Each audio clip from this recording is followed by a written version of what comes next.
Afternoon, everyone, and a most heartfelt welcome to the ECOSOC Youth Forum side event on effective youth participation and digital inclusion action towards WSIS 2035, organized by WSIS and ITU. I would like to start the session with two phrases: digital inclusion and youth participation. Two phrases that capture perhaps better than any others the promise and the responsibility of our time. Young people are not just users of technology, they are its builders, its critics, and the generation that will live longest with the consequences of the decisions that we make today. And yet, the decisions that will shape the digital world they inherit have not always reflected the full weight of their perspective. The Versus Plus 20 resolution is a recognition of exactly that, an acknowledgement that young people are not just passengers on this journey, but its most indispensable navigators. Today, we do not gather merely to reaffirm, we gather to ask the question of what it actually takes to turn commitment into reality. And to navigate that question, we are joined by a distinguished group of panelists whose work spans international organizations, academia, civil society, and youth led platforms, collectively representing not just institutions but ideas and ideals worth defending. It is wonderful to have all of you with us today.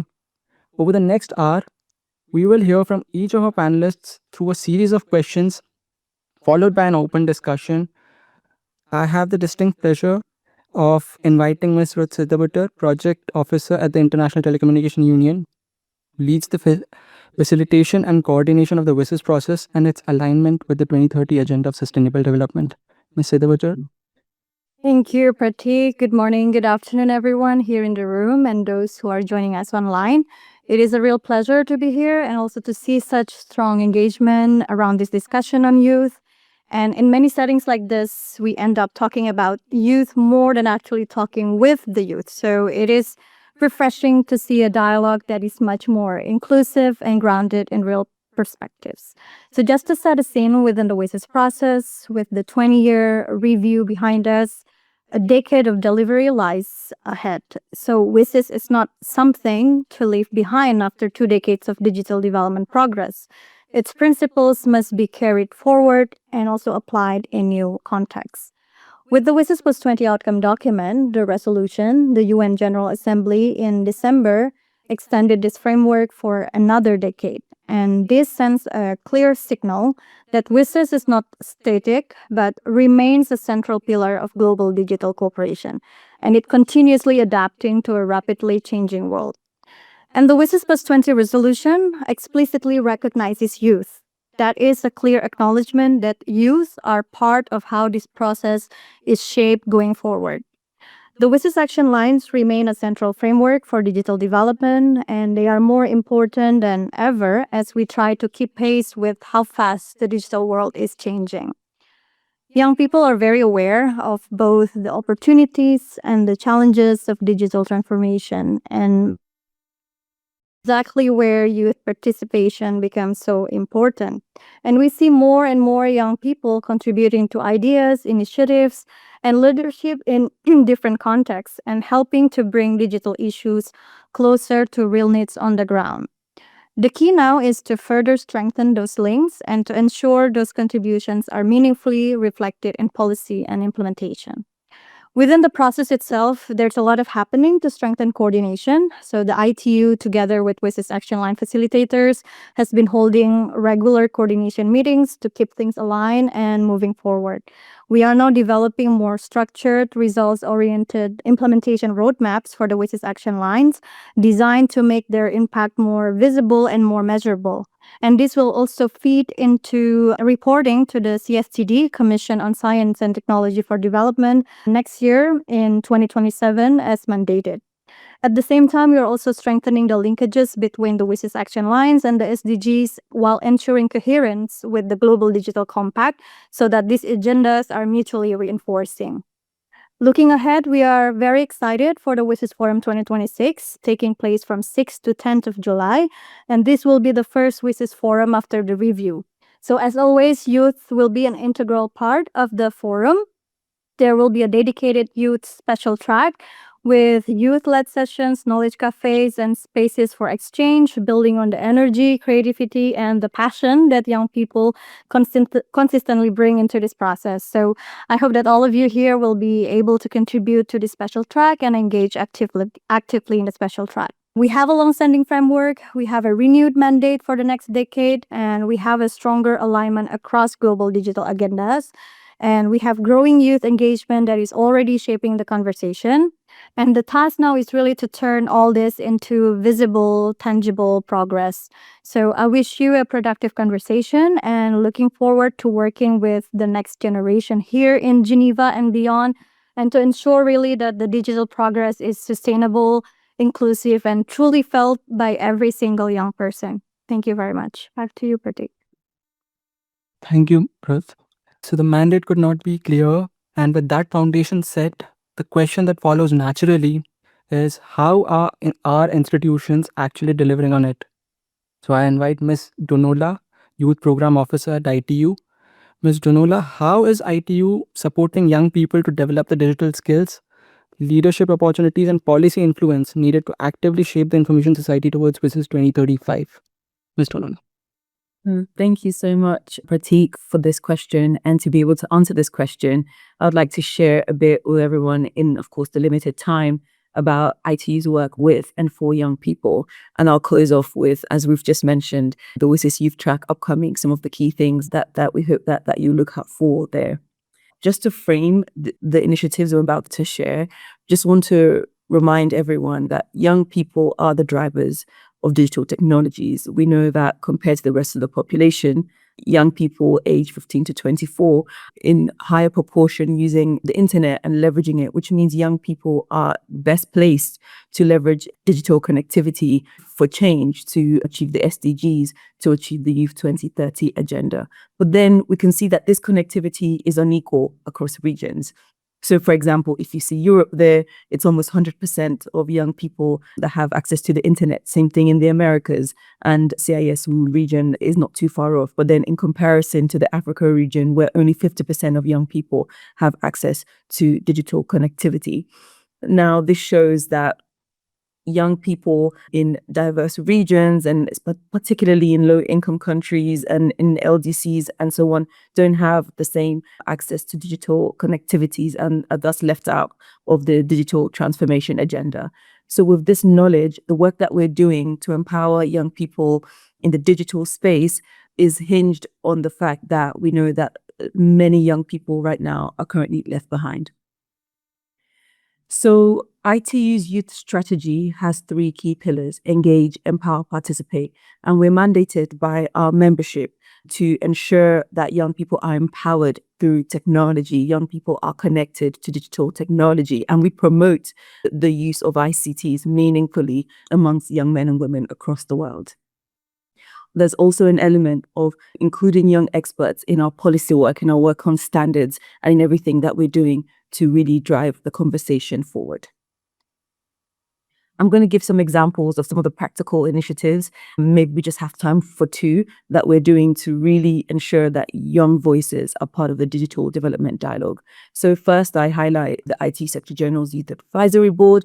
These are young people from all regions that advise our Secretary General directly on issues around AI, space, climate, and infrastructure. And this is a really unique initiative that brings young voices directly to the highest decision-making processes in ITU, showing how important it is to include and embed the perspectives of young people, young experts in our work. Also, we have the IT Young Professional Program. Pratik, who's moderating this incredible meeting, is one of the incredible YPPs. This is basically an initiative that goes beyond just talking to actually ensuring that young people are part of IT itself as staff. And we bring young, incredible professionals to come to ITU for 2-year tenures to work as staff and to help shape the digital agenda and to contribute to our important work of closing the global digital divide. We're now in this process of getting support for the next cohort of YPP. So if there are any stakeholders on the call that are interested in finding out more and seeing how you can support and collaborate on this, we will invite this. But finally, we don't have enough time to share all the different initiatives that we're doing on youth. So I highlighted those two, but I just wanted to also shed light on the upcoming meeting in July. This meeting is so key, and Ruth was just sharing that there is extensive plans for the youth track, but just to highlight two of the initiatives that the young people from our YPPs and the young people from the Secretary General's Youth Advisory Board will be contributing to. And one is on youth digital solutions for environmental sustainability, which is, of course, the WSIS action line of environment, agriculture, and also touching on the special track of environment and youth. So please look out for this session. We hope to invite as many young people as possible and welcome you there. And then we're also planning a dynamic debate on youth digital well-being and mental health implications. This is looking, again, with this action line of enabling environment and e-health, but then the special track of digital health and youth. So we hope that the youth delegations that you are bringing to WSIS will contribute to this lively debate and continue to work with us as we work towards including and empowering more young people across the world in the digital development agenda. So I thank very much the WSIS Secretariat, Ruth, Pratik, and the rest of the team for having me. Thank you. Donola. Now, ITU is working from within the system, but some of the most compelling thinking on youth and digital future is happening in academia. And I now turn to Professor Francois Gray, Professor and Director of the Geneva Xinhua Initiative at the University of Geneva. Professor Gray, the University of Geneva sits at the crossroads of academic research, international diplomacy, and digital innovation. How is the university contributing to the youth engagement in global digital cooperation, and what role can academia play in equipping the next generation to shape inclusive and sustainable digital futures? Yes, thank you very much. Thanks for the invitation, and it's great to see so many people here online attending this event. So I wanted to say just briefly a few words about what academia can do, and then maybe just a thought about what academia should be doing to support the goals of WSIS and getting youth involved in the digital world even more than it is today. So at the University of Geneva, we run something called the SDG Solution Space, and you can see the landing page of that website there. And if I can just, so I'll wait for it to loop through. So the SDG Solution Space is first and foremost a place for students to innovate together, to work in teams. If I can just say, right from the beginning of the space, nearly 10 years ago, we've collaborated with WSIS to make sure that students from our activities, who are from all around the world, can do exciting internships with WSIS and help advance the WSIS agenda in collaboration with the WSIS team. So this is a very direct way in which academia is collaborating. Here I'm showing one of many hackathons we organize. I do believe that in this space of academia, hackathons are a way that students can collaborate with professionals, technical professionals, and so on, and really work out new solutions. We also run summer schools that are hands-on, dedicated summer schools where we work on challenges from international organizations like ITU. So this is one we're running on scientific diplomacy and global challenges later this summer. And we collaborate with ITU, with CERN, with other international organizations on events like this workshop, which is looking at how open source hardware can play a role in the future of digital technology. So that's what I wanted to say about that. So one of the spin-offs from working with students on these kind of projects is this Sustainability Olympiad that we've been running for the last 2 years, also called SDG Olympiad.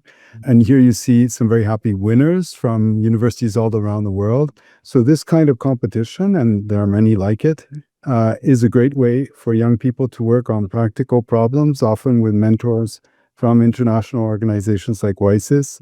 And I really encourage universities around the world to do more of this, because the kind of learning that happens in these intense formats like hackathons or summer schools is often much more enriching than traditional classroom teaching.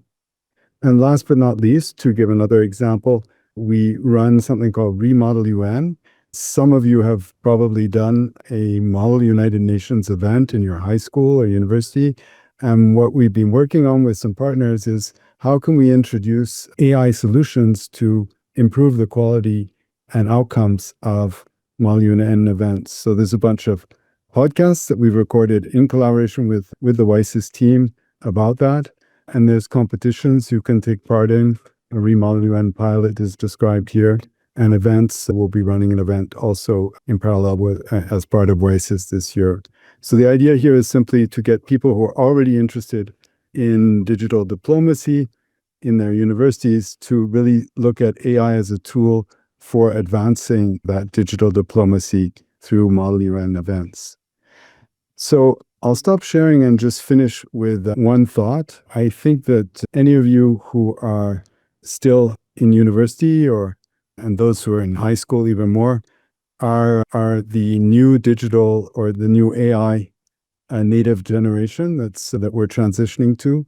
And the one thing I see that's so exciting at the moment for academia is leveraging the ability of students and AI in collaboration to solve problems that were beyond the bounds of what students might have been able to do on their own in the past. So I see a kind of boost to innovation in many sectors, but in the IT sector in particular, thanks to these new tools that are widely accessible, and be delighted to discuss that with you in the Q&A session later.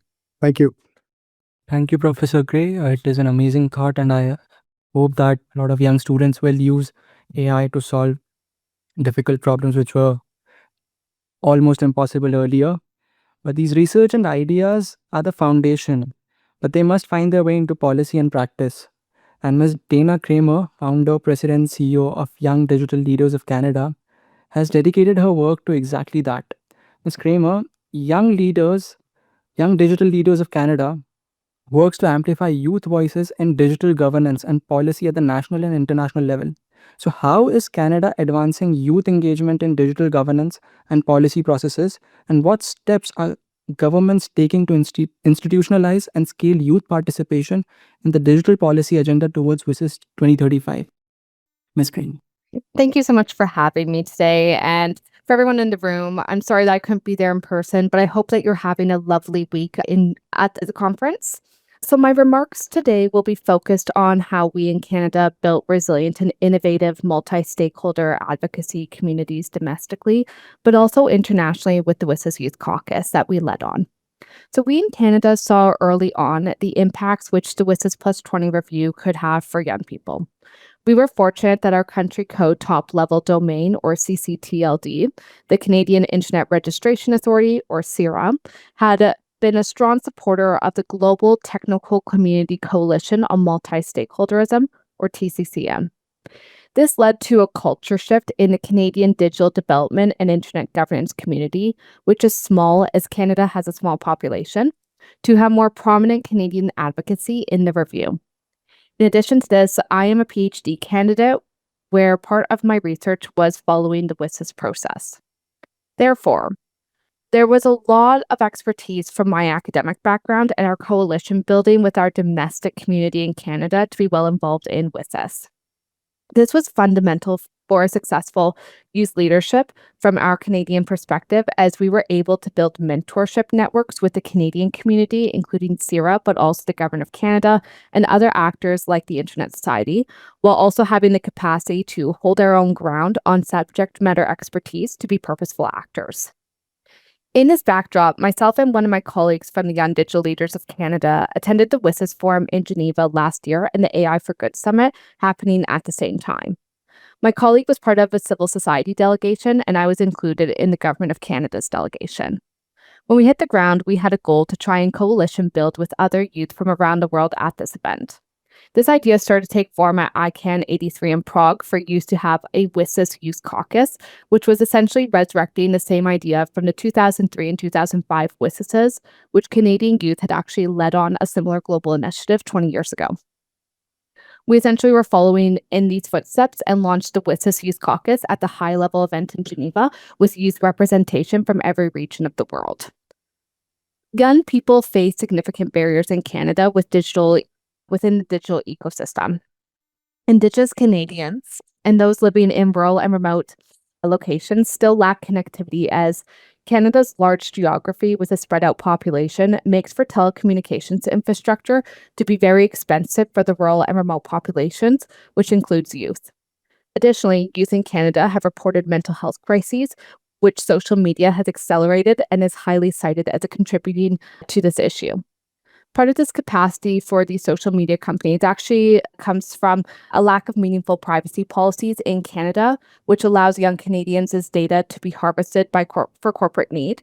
And our privacy frameworks are uniquely difficult in the world to maneuver, as our border with the global digital superpower can result in data boomeranging over the border, along with low privacy frameworks by our neighbors, also impacting our capacity to enact similar laws, especially during issues trading to keep lax digital policies in our country as a means of avoiding illegal tariffs. These issues result in youth in Canada having a very difficult digital environment, which might be surprising to other participants given that Canada is a G7 country, but we still have challenges for youth here. It was in this backdrop that we at the Young Digital Leaders of Canada wanted to develop community building innovation with the WSIS Youth Caucus. We wanted to make sure that Canadian youth could have a representative voice, and we also thought that Canada was a good example of a country to lead on this because we have a lot of similar issues that happen cross-regionally too, as I described. Our mission with the Young Digital Leaders of Canada is to build the next generation of Canadian digital leaders, and our vision is a world where Canadian youth can be meaningful digital participants both domestically and internationally. So our organization was a good fit for this work. Regarding government involvement in youth empowerment and digital governance, we have found the following best practices. First, countries which measure youth participation as a metric of success will work towards empowering more youth. Second, countries which institutionalize youth advisory committees, both in government and the private sector, benefit from the stakeholder engagement, which lifts both the hosts as well as the youth for more meaningful youth engagement.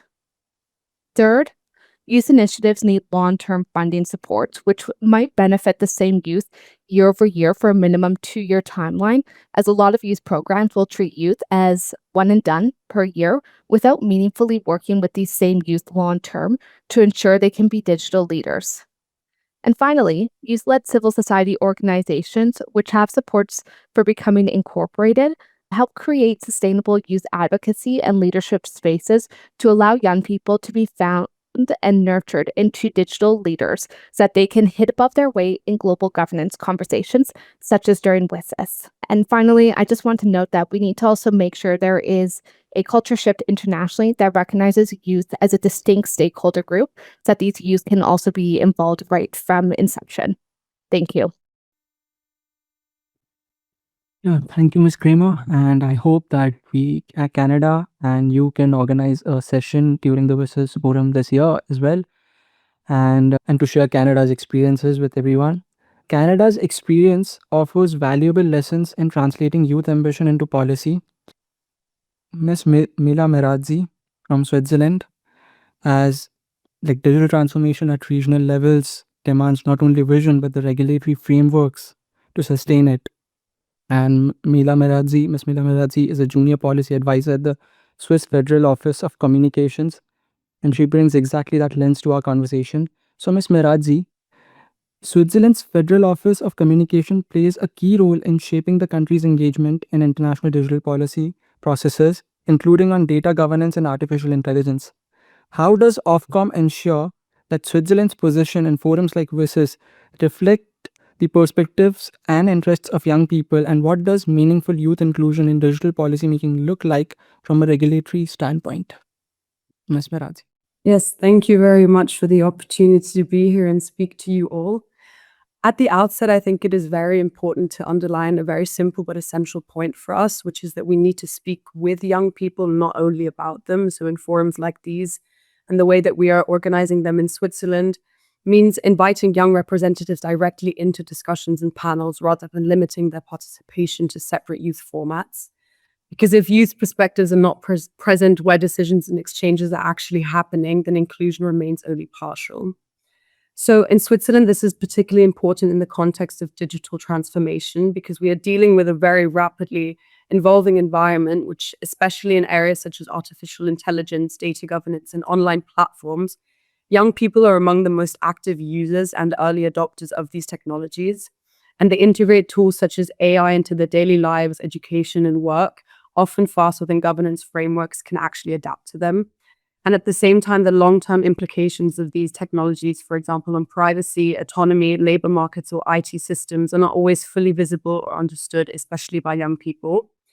And this really creates a clear policy imperative. Those who are most affected with must have the capacity and the opportunity to help shape the frameworks governing these technologies for the future. So this really connects to a structural issue in digital policy making. We believe that multi-stakeholder governance and capacity building are intertwined. The process cannot really fully be multi-stakeholder if all stakeholders are in a position to participate. If not all stakeholders are in a position to participate, and if certain groups, including young people, do not have the knowledge, resources, or access to engage, then participation becomes uneven and risks losing both the legitimacy and effectiveness that we are seeking. So in that sense, capacity building is not a parallel effort, but a prerequisite for meaningful multi-stakeholder governance. So our approach in general of what we're working at the Federal Office of Communications with the WSIS Forum is to build on what already works while strengthening the inclusiveness and coherence across digital governance processes. So the WSIS framework does remain most highly relevant, particularly because it already embeds a multi-stakeholder model that brings together governance, private sector, civil society, and technical communities. And so for us, the priority here is not just to create all of these parallel structures, but to reinforce and connect the existing ones with including as many different multi-stakeholder voices to bring in their experience from the ground in the most effective way possible and ensure that participation is meaningful and reflects really the diverse perspectives that we all have. And more concretely, so in practical terms, with this kind of vision that we have here, this does require moving towards meaningful participation. And this approach is supported through very concrete initiatives that we do support. So, for example, at the European level, platforms such as YouthDig under EuroDig, as well as the EuroSig, the European Summer School on Internet Governance, really provide these spaces where young people can build knowledge and develop policy positions and feed these into broader multi-stakeholder discussions, while at the same time also building on these capacity gaps that may be existing within these generations, and play an important role, most importantly, in addressing these gaps that do exist and enabling the informed participation. And in Switzerland, more specifically, the Swiss Youth IGF is a really big participatory process that we are supporting actively, which is a concrete example of how these can be operationalized. So we have the Swiss IGF on the higher level, but as a youth-led initiative linked to this, the big Swiss IGF, it enables participants to develop collective youth messages that are then brought into national multi-stakeholder discussions. So these formats are particularly valuable for younger generations within Switzerland because they combine the capacity building with structured input that create then a clear link between participation and policy dialogue that then link together all the different generations that might have a say in this type of dialogue. At the international level, Switzerland also advocates within WSIS for stronger and more inclusive mechanisms, including a reinforced internet governance forum and governance structures that ensure stakeholder inputs from every part of the multi-stakeholder process are reflected in follow-up and implementation processes. So just overall, to conclude, meaningful youth inclusion in digital policy making really requires three elements. Firstly, integration, meaning that young people are included directly within the core governance spaces. Capacity to ensure that they can engage in an informed and effective way with the knowledge that they need to be able to be part of these discussions. And then finally, the impact so that their contributions are reflected in policy outcomes. So just a final practical point from the Ofcom side, we also aim to reflect these principles internally through the recruitment of junior professionals like me and across our teams and interns have been regularly joining our teams for about 6 years now to work in international digital policy work. So these younger perspectives are really directly present in our daily work and discussions. So the inclusion is therefore implemented in practice and allows for discussions between multiple generations that create the backbone of our policy making. Thank you. Thank you, Ms. Miraji. The policy and regulation lay the groundwork, but the spirit of youth participation is perhaps best embodied in those who practice it every day. So I'm delighted to invite another Switzerland-based organization, GEMON, and I invite Ms. Elena Lampi, president of the GEMON. Ms. Lampi, GEMON has been a platform for training young people in multilateral diplomacy and international cooperation for decades. How does GEMON prepare youth to engage meaningfully in global digital governance processes such as WSIS, and what role can Model UN organizations play in bridging the gap between young people and the international institutions shaping the future of information society. Good afternoon from Geneva. It is an honor to be here with you today and to talk about GMUN. Geneva International Model United Nations, or GMUN for short, is an ECOSOC accredited NGO and student association that was founded in 1999. Our mission is to promote the values of the United Nations among youth, namely diplomacy and multilateralism. Today, we count roughly 120 members in our organization, all of them being students, including my colleagues and myself. And all of our work happens in parallel to our studies, although I have to admit that we do have to skip the occasional university lecture every now and then when diplomacy calls. Our activities include numerous events that range from visits to various organizations, conferences on current political affairs with guest speakers, and much more. But the core of our activity is still Model United Nations. What is Model United Nations, you might ask? It is essentially a simulation of real-world diplomacy, of what really happens at international organizations such as the United Nations, the World Trade Organization, or even the International Telecommunications Union. The chairs choose a topic, often a current one, write a paper on the topic that is then handed to the delegates, and prepare the rules of procedure. The delegates in return do their research on this current topic, on the country they have been attributed, and will then proceed to debate on this topic within a clearly structured framework. In the end, a resolution is usually passed. In a nutshell, we help democratize the decision-making processes of international organizations and allow students to experience shaping such a process themselves. Although all of this is pretend, this does have an impact.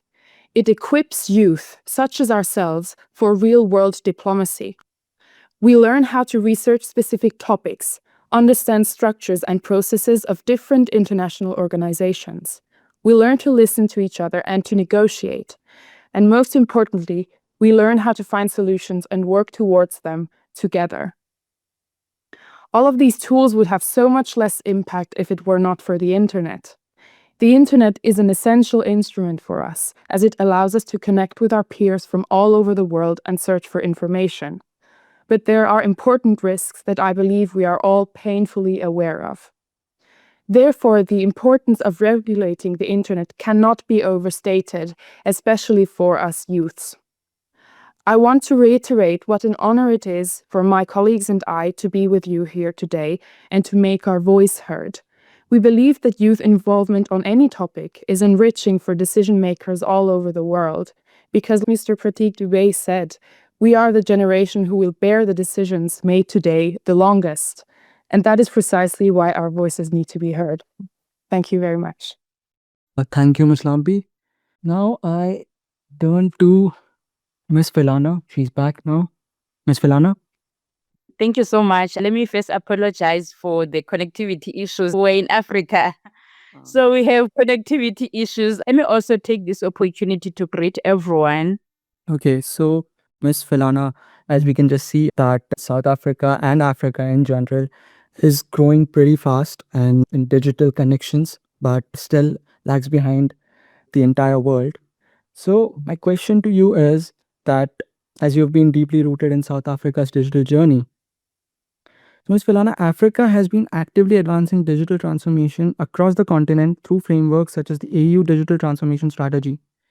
So how is Africa working to ensure that young Africans are not only included in, but are actively driving the digital agenda, and what regional priorities does it see as essential for achieving an inclusive digital future by 2035? Ms. Filana, the floor is yours. Thank you so much. Let me first greet everyone. My name is Bongagile Filana. I'm from South Africa, of course, and I'm leading the National Youth ICT Council, which is about advancing youth participation in policy, in digital policy. We also support open source initiatives and strengthening Africa's digital ecosystem. And at the center of what we do is to make sure that inclusion of young people is at the center of adopting and also enforcing legislative digital frameworks. And the African Union in 2020 to 2030 digital transformation strategy is clearly positioning young people at the forefront as drivers of the digital transformation, not as beneficiaries, because we believe that young people have a power to reshape our AI innovation ecosystem. So at the center of what we do and the National Youth ICT Council is to make sure that young people are participating in digital policy.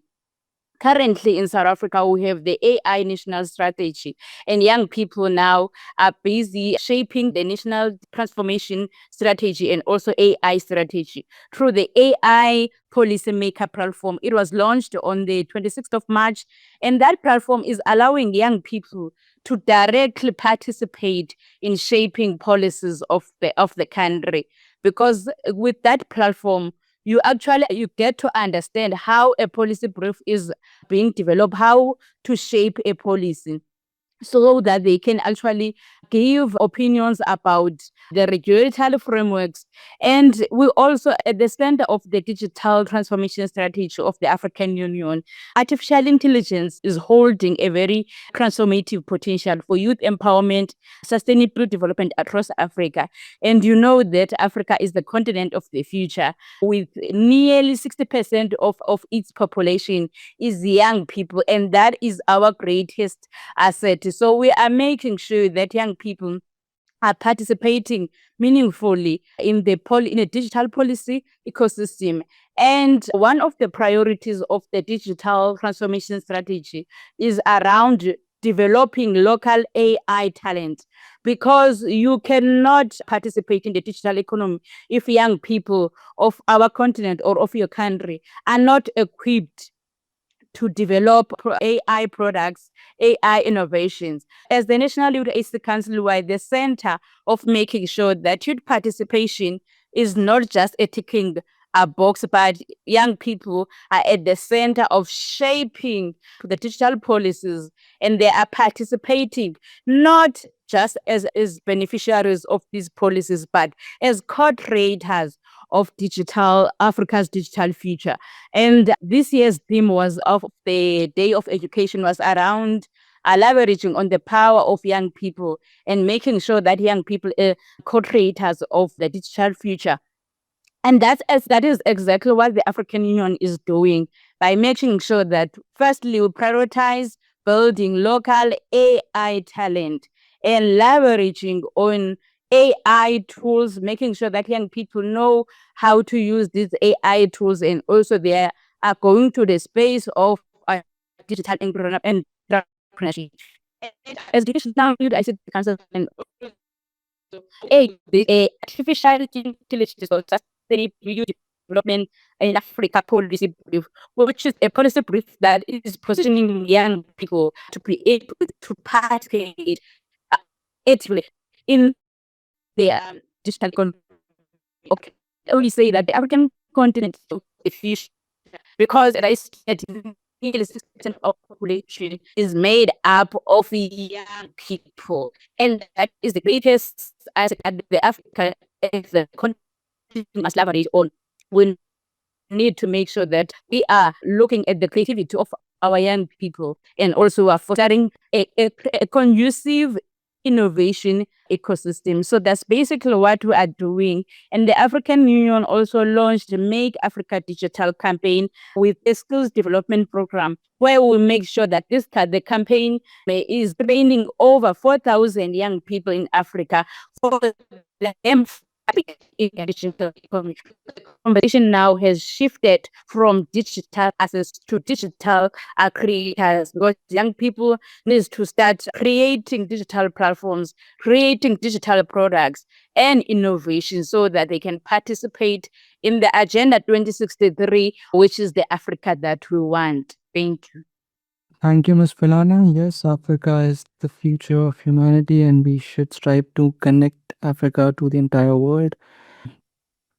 So it has been a rich and thoughtful set of perspectives we have heard today, and from institutions, from academia, from civil society, and from youth-led platforms, each illuminating a different facet of the same shared commitment.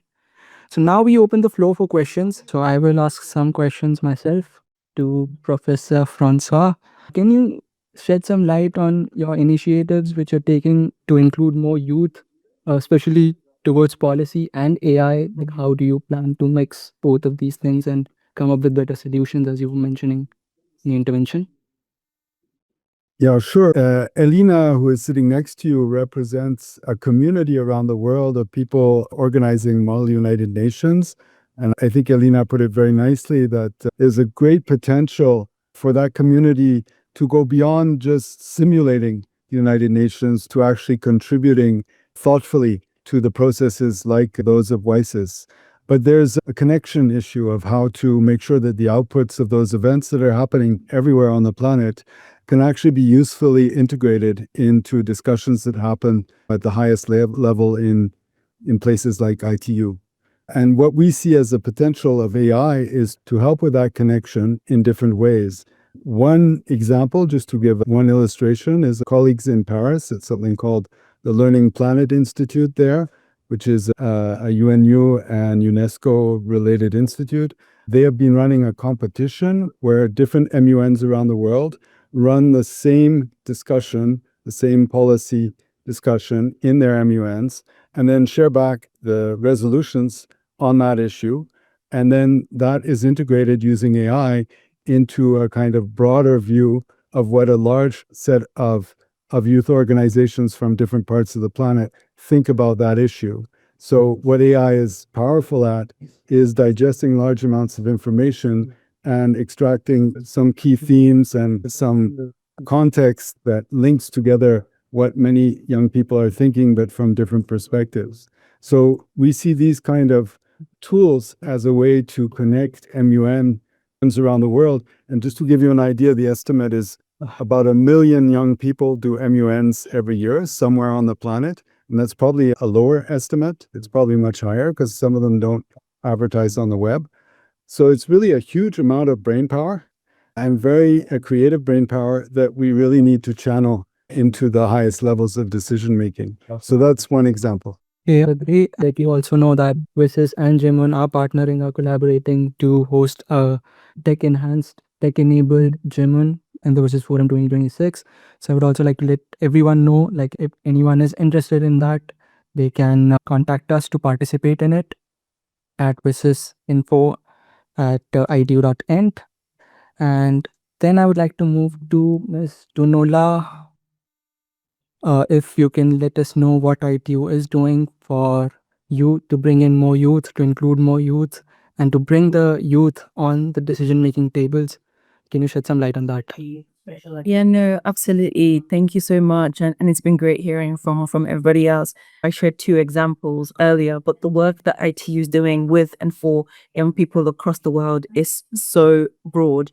There's so many. For those familiar with ITU structure, we have 3 bureaus, and each bureau has internally a youth focal point that's coordinating the several activities, competitions, hackathons, events.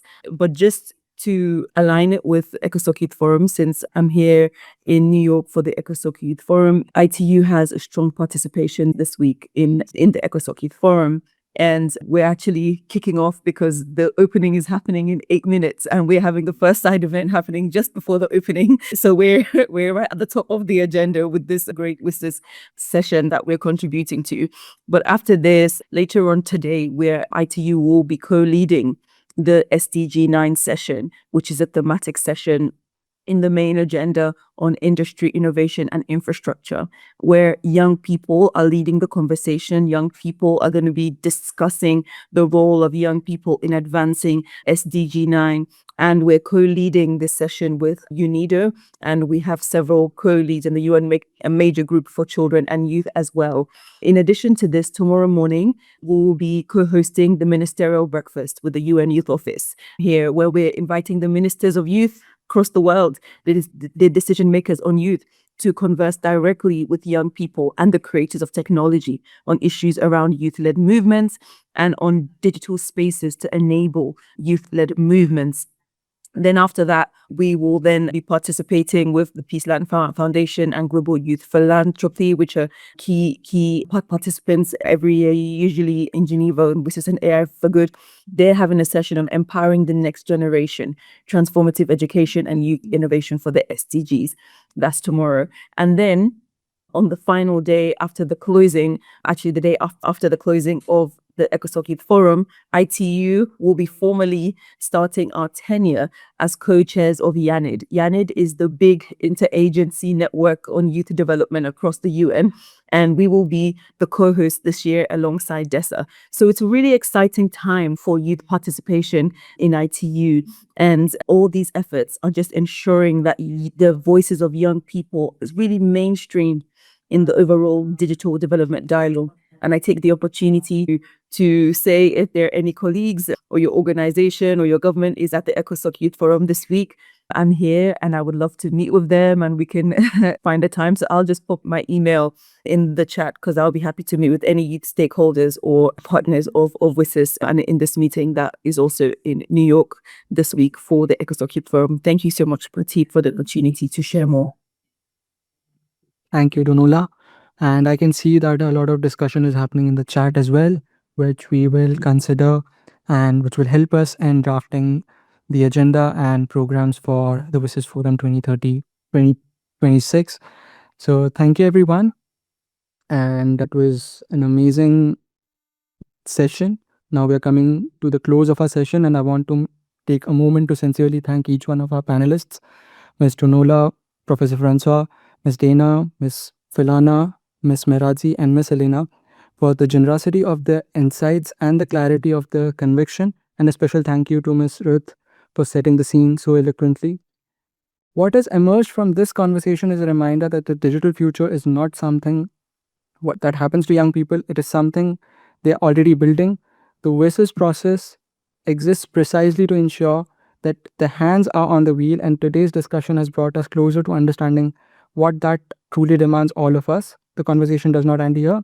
WSIS 2035 is not a deadline, it is a horizon, and every exchange like this one moves us a little bit closer to it. We hope today has been valuable for you as it has been for us.